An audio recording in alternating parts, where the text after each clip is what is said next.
హరి ఓం నమస్కారः మిత్రాని సంస్కృత సంభాషణంలో పాల్గొందాం రండి. సర్వేభ్యః స్వాగతం. ఇంతకుముందు మనము ఎవరితోనైనా మాట్లాడాలంటే ఎలా ప్రారంభించాలి అనే వాటి గురించి తెలుసుకున్నాం. వాటిని మరొకసారి గుర్తు చేసుకుందామా? హరి ఓం నమస్కారः. జై గురుదేవ్. నమస్తే శ్రీమన్. నమస్తే మహోదయ. నమస్తే మాన్య. స్త్రీలతో అయితే నమస్కారः మహోదయే, నమస్కారः మాన్యే. ఈ విధంగా మనము పలికాం. ఇప్పుడు మరి వారితో ఇంకా సంభాషణ పొడిగించాలి కదా. అప్పుడు కొత్త వారికైతే మన పేర్లను చెప్పుకుంటాం. ఎలా పరిచయం చేసుకోవాలి, మనల్ని ఎలా పరిచయం చేసుకోవాలో ఇప్పుడు తెలుసుకుందాం. ముందుగా నా పరిచయం చేస్తాను. మమ నామ దేవకీ. మమ నామ దేవకీ ఇలా చెప్పుకోవాలి. ఇప్పుడు మీ పేర్లను కూడా చెప్తూ పరిచయం చేసుకోండి. మహోదయ, మీ పేరు చెప్పండి. మమ నామ. మీ పేరు చెప్పండి. ఉత్తమం. భగిని, మీ పేరు చెప్పుకోండి. ఉత్తమం. హరి ఓం. మహోదయ, మీ పరిచయం చేసుకోండి. అతి ఉత్తమం. ఇలా మనము మనని పరిచయం చేసుకునేటప్పుడు మమ నామ అని చెప్పి మన పేరు చెప్పుకోవాలి. నామం అని కానీ నామః అని కానీ అనరాదు. నామ, కేవలం నామ.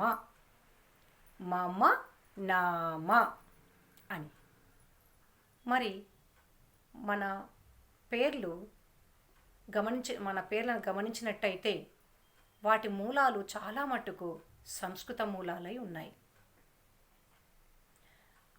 వాటిని సంస్కృతంలో చెప్పాలి అనంటే ఎలా ఉంటాయి అని ఇప్పుడు తెలుసుకుందాం. ఉదాహరణకు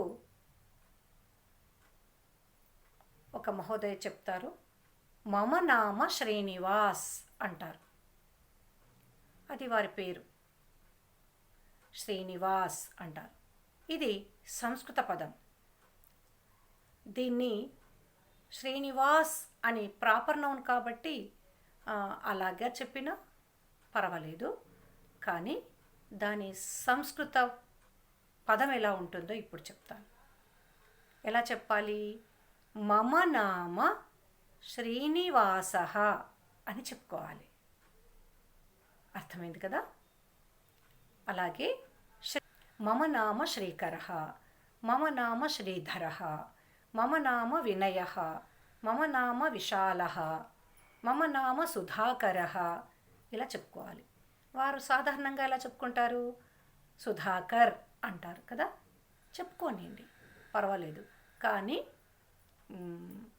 సంస్కృత పదాలు కూడా మనము తెలుసుకుంటూ ఉండాలి. సరే, మరి మహిళలైతే ఎలా చెప్తారు?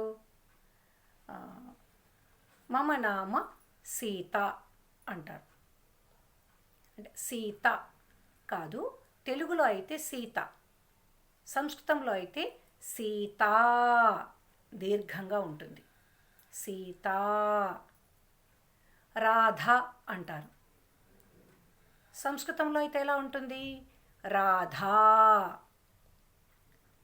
రాధా అని చెప్పుకోవాలి. ఆకారాంతాలుగా స్త్రీల పేర్లు ఉంటూ ఉంటాయి. నర్మదా, ఈ విధంగా. ఆమె మామూలుగా అయితే ఎలా చెప్తుంది? నా పేరు నర్మదా అని తెలుగులో చెప్తుంది. నర్మదా అని, గీత ఇలా చెప్తుంది. కానీ సంస్కృత వాక్యంలో చెప్పాలి అనంటే మమ నామ గీత, మమ నామ నర్మదా, మమ నామ శారదా ఇలా చెప్పాలి. శారద అంటే తెలుగు పదం, శారదా అంటే సంస్కృత పదం. ఈ విధంగా మన పేర్లు సంస్కృతంలో ఎలా పలకాలో తెలుసుకోవాలి. ఇంకా కొన్ని స్త్రీలింగంలో ఎలా ఉంటాయంటే, అంటే స్త్రీల పేర్లు ఎలా ఉంటాయంటే ఈలుగా ఉంటాయి చివరికి. శ్రీదేవి, సుందరి, సరస్వతి ఈ విధంగా. మామూలుగా వాళ్ళు తెలుగులో అయితే సరస్వతి అంటారు. నా పేరు సరస్వతి అంటారు. రాయడం కూడా సరస్వతి అని రాస్తారు. కానీ సంస్కృతంలో సరస్వతి ఈ విధంగా ఉంటుంది. పార్వతి, గౌరీ ఈ విధంగా మనము ఈకారాంతాలుగా ఉన్న పేర్లను కూడా చాలా మటుకు వింటూ ఉంటాము. అలాగే మనకు కొన్ని ప్రత్యేకమైనటువంటి పేర్లు ఉంటాయి. లక్ష్మీ, శ్రీ అని విసర్గలతో కూడా సంస్కృతం పేర్లు ఆడవాళ్ళకు ఉంటాయి. అయితే వాటికి ముందు ఇంకా కొద్దిగా మరొక పదం కూడా జత చేసి ఉంటుంది. విజయలక్ష్మీ అని. తెలుగులో ఎలా ఉంటుంది? అది విజయలక్ష్మి అని ఉంటుంది. సంస్కృతంలో అయితే విజయలక్ష్మీ. ఇక నుండి లక్ష్మీ అని చివరగా ఉన్నటువంటి మహిళలు ఎలా చెప్పుకోవాలి? మమ నామ విజయలక్ష్మీ, మమ నామ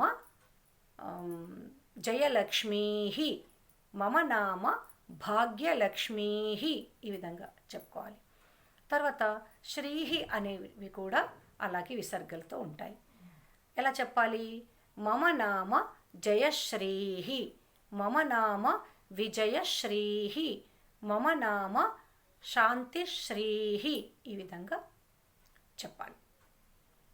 ఇప్పుడు ఎవరి పేర్లను వాళ్ళని తెలుసుకున్నాము, వాళ్ళు చెప్పుకున్నాము. ఇప్పుడు ఎదుటి వారిని ఎలా అడగాలి, ఎలా ప్రశ్నించాలి అనేది మరొక పాఠంలో నేర్చుకుందాం. ధన్యవాదాలు.